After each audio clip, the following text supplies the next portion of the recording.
जय हिंद दोस्तों।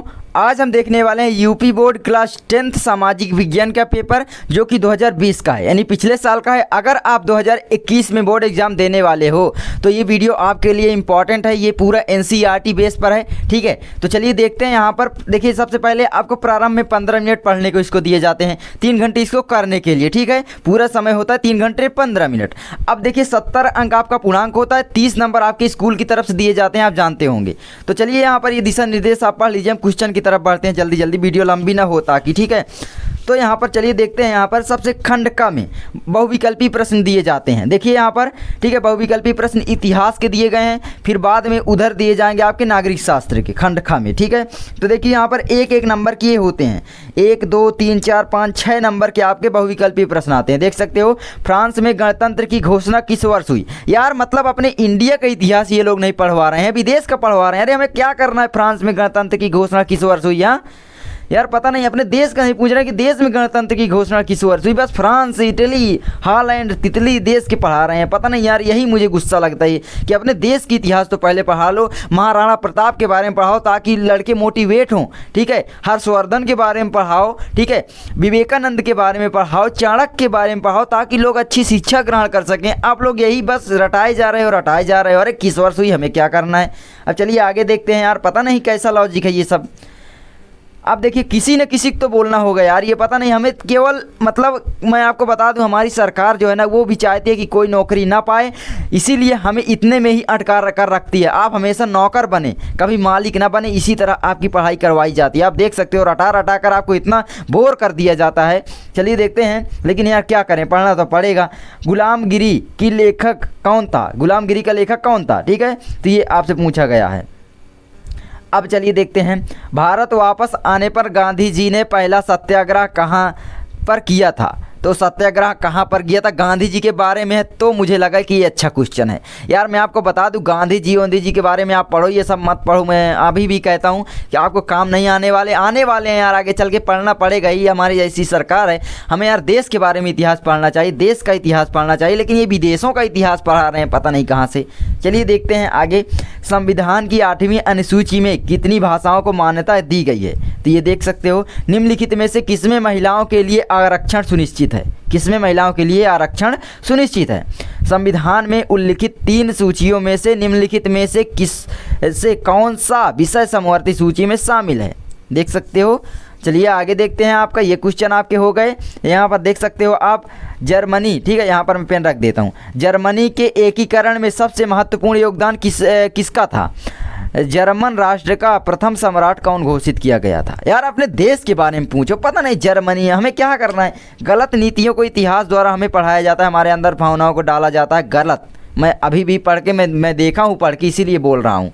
गलत भावनाएं डाला जाता है ताकि युद्ध करें लोग, मरें कटें, बस हमेशा वही पढ़ाएंगे। अरे गांधी जी के आदर्शों के बारे में पढ़ाओ, राजेंद्र प्रसाद जी के बारे में पढ़ाओ, हमारे अच्छे अच्छे व्यक्तियों के बारे में पढ़ाओ। अब चलिए देखते हैं 8वां।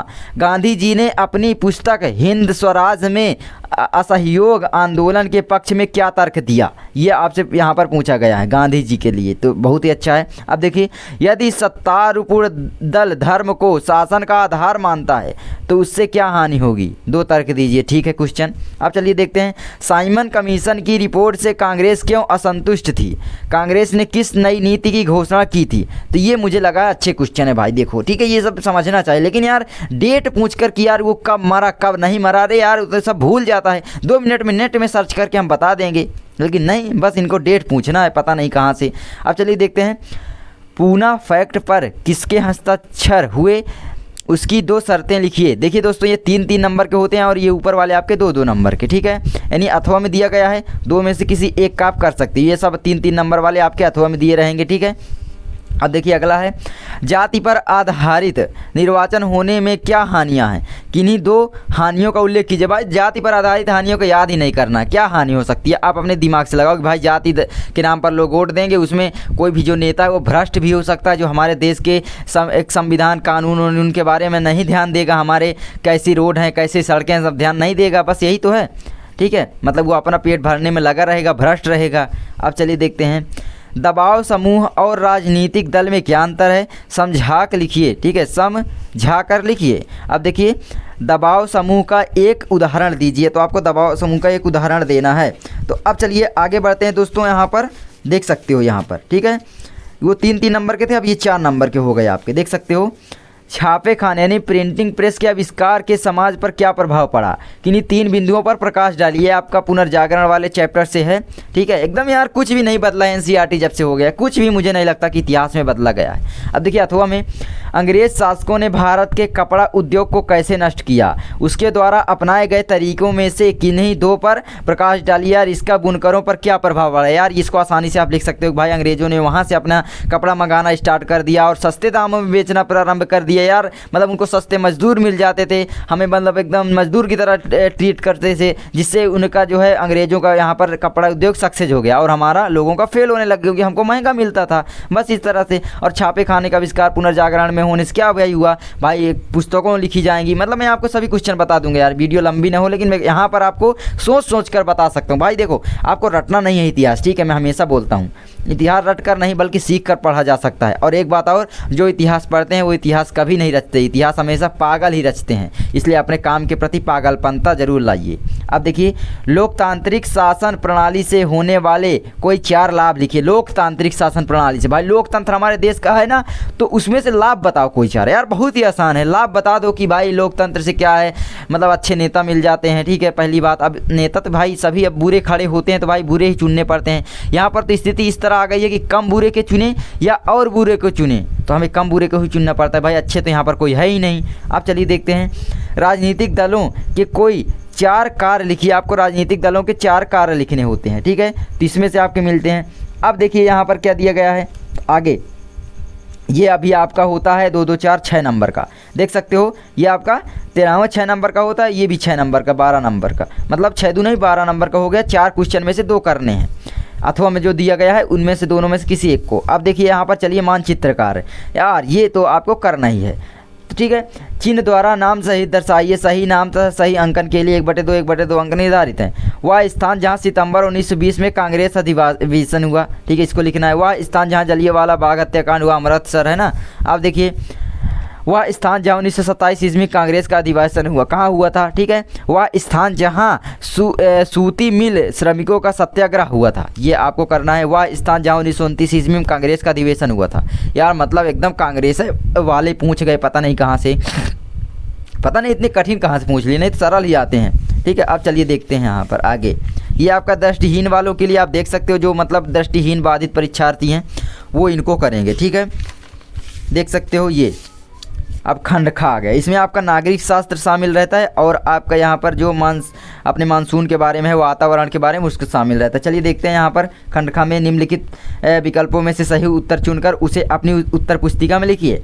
अब यहाँ पर देखिए दोस्तों 15वां क्वेश्चन क्या दिया गया, निम्नलिखित में से कौन सा नवीनकरण योग्य संसाधन नहीं है। ठीक है, कौन सा नहीं है भाई, नवीनकरण योग्य संसाधन नहीं है, आपको ये बताना है। ठीक है, जल, भाई, वन, ये सब बताना है, कोई एक होगा। ठीक है, निम्नलिखित में से कौन सी रेशेदार फसल है, कौन सी रेशेदार फसल है आप बताइए। ठीक है, अब चलिए देखते हैं, यहाँ पर झूठ होगी शायद, है ना। अब चलिए देखते हैं अर्थव्यवस्था के सार्वजनिक तथा निजी क्षेत्रक निम्नलिखित में से किस आधार पर विभाजित किए गए हैं।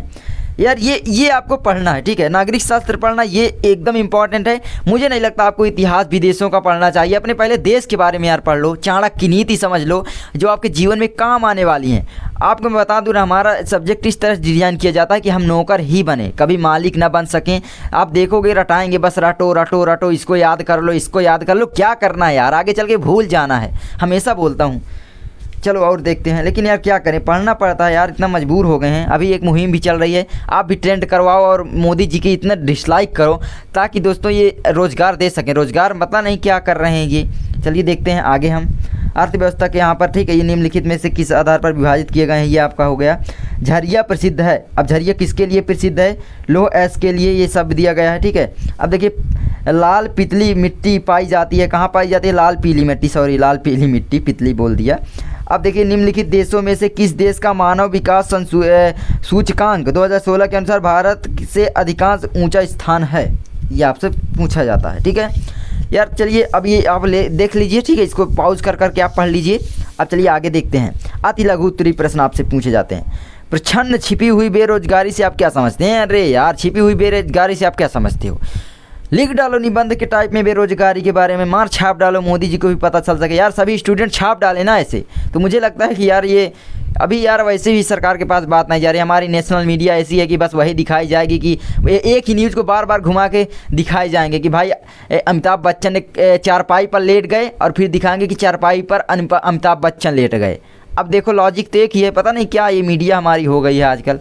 बॉयकॉट करो अपने मीडिया को भी, ठीक है, बिल्कुल मत देखो। मैं आपसे एकदम हाथ जोड़कर रिक्वेस्ट करता हूँ, नहीं ऐसे ये लोग दिखाते रहेंगे। अब देखिए, किन्हीं 2 राज्यों के नाम बताइए जहाँ काली मिट्टी पाई जाती है। यूपी बता सकते हो एक तो आप, ठीक है।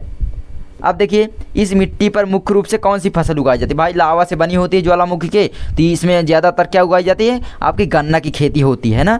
अब चलिए देखते हैं, और गेहूं की भी हो जाती है। औपचारिक तथा अनौपचारिक ऋणों में कोई 2 अंतर लिखिए। भाई आपको रटना नहीं है, ठीक है, औपचारिक अनौपचारिक ऋण आपको बताना है। अब देखिए, धात्विक खनिज किसे कहते हैं? धात्विक खनिज क्या है भाई? धातुओं के जो अयस्क पाए जाते हैं ज़मीन के अंदर, खोल कर निकालते हैं, वही तो धात्विक खनिज है।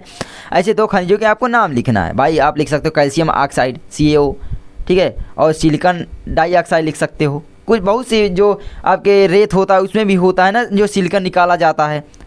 अब देखिए, ऊर्जा के परंपरागत स्रोत किसे कहते हैं? भारत में खनिज तेल के 2 क्षेत्रों के नाम लिखे। भाई देखो अंक आपके लिखे गए, इसलिए मैं नहीं बोल रहा हूँ, ठीक है, आप देख लेना।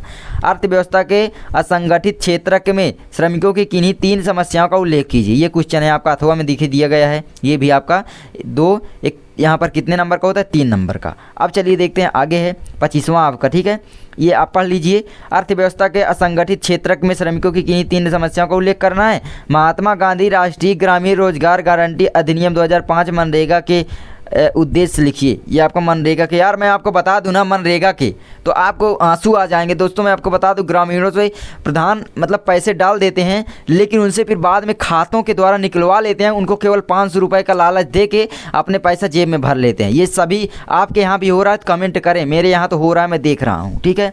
अब चलिए देखते हैं आगे, ये हो गया आपका। अब देखिए यहाँ पर मनरेगा वाला तो मतलब काम आप सरकार को बंद ही कर देना चाहिए मुझे लगता है। और जो भी इस तरह के मतलब धांधलीगिरी में पाया जाए उसके खिलाफ कार्रवाई करें, 1-2 करोड़ का जुर्माना लगाएं, तभी ये लोग सुधरेंगे। लेकिन पता नहीं सरकार भी खुद घूस ले रही है तो दूसरों के क्या बताएगी। अब चलिए देखते हैं, पर्यावरण प्रदूषण से आप क्या समझते हैं? उद्योग हमारे पर्यावरण को कैसे प्रदूषित करते हैं? भाई ये जो धुआं निकलता है कारखानों से, हम लोग भी तो प्रदूषित कर रहे हैं। पेड़ एक नहीं लगाते हैं, ठीक है, पेड़ एक कोई नहीं लगाता है। बहुत सारे लोगों को आप देखो पेड़ काट डालते हैं, लेकिन वो पेड़ लगा नहीं सकते हैं। तो इस तरह से प्रदूषण भाई बढ़ रहा है, ठीक है। तो प्रदूषण पर हमें ध्यान देना चाहिए, ठीक है, लेकिन बहुत बढ़ गया है प्रदूषण। मतलब यार हवा भी अशुद्ध हो गई है आजकल। पर्यावरण प्रदूषण जो है, मतलब कारखाने खुल रहे हैं, ठीक है, लेकिन क्या करें भाई, मजबूरी है। अब चलिए देखते हैं, निम्नलिखित प्रत्येक का वर्णन लगभग 40 शब्दों में कीजिए। आपको ये करना है भाई, एक निबंध टाइप में लिखना है, ठीक है, 40 शब्दों में। इनमें से आपका 6 नंबर का होगा, या आप कह सकते हो कि 27वां नंबर, इनमें से दोनों में से किसी एक का कर सकते। देखिए कितना सरल क्वेश्चन है ये वाला। अब देखिए, व्यापार और निवेश नीतियों का उदारीकरण वैश्वीकरण प्रक्रिया की किस प्रकार सहायता करता है? ये आपको लिखना है। अथवा में देखिए दिया गया है, उपभोक्ता जागरूकता की आवश्यकता पर प्रकाश डालिए, ये दिया गया है। मैं दोस्तों आपको बता दूं, आपको बिल्कुल भी अंक पर फोकस नहीं करना, अपने इसमें फोकस करना है, एकदम समझ कर याद नहीं करना, रटना नहीं है, एकदम समझो यार, कुछ सोचने थिंकिंग पावर रखो अपने पास, आगे चल के यही काम आएगी। कम्युनिकेशन स्किल्स बढ़ाओ। ये दोस्तों रट कर कुछ भी नहीं होने वाला है। 80-90 नंबर ले आओगे, लेकिन बाद में वही रोड पर घूमोगे, क्योंकि मोदी जी तो भाई यहाँ पर दे ही नहीं रहे हैं रोजगार। अब इसको आप भर सकते हो, ठीक है, इसको भरना मैं आपको बता दूंगा, आप पढ़ लो। और ये आपका क्वेश्चन हो गया, ये दृष्टिबाधित परीक्षार्थियों के लिए। तो दोस्तों मैं आपको बता दूं यार कि हमारे मतलब क्या बताऊं यार, चलो आगे अगली वीडियो में हम बात करते हैं, ठीक है।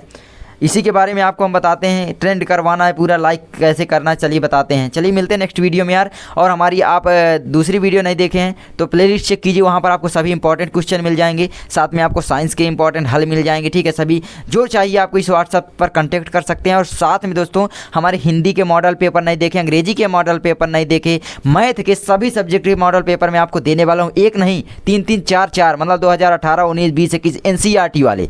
तो आप लोग चैनल को सब्सक्राइब सब्सक्राइब कर लो। और दूसरी बात, आप हमारी प्लेलिस्ट ज़रूर चेक करते रहो, ठीक है। सभी सब्जेक्टों यानी सभी विषयों के मॉडल पेपर वहाँ पर लिखा है, तो पिछले साल के पेपर, तो उसमें जाकर आप देख सकते हो यार, डिस्क्रिप्शन में लिंक भी है। मिलते हैं नेक्स्ट वीडियो में यार, तब तक के लिए जय हिंद, जय भारत, वंदे मातरम।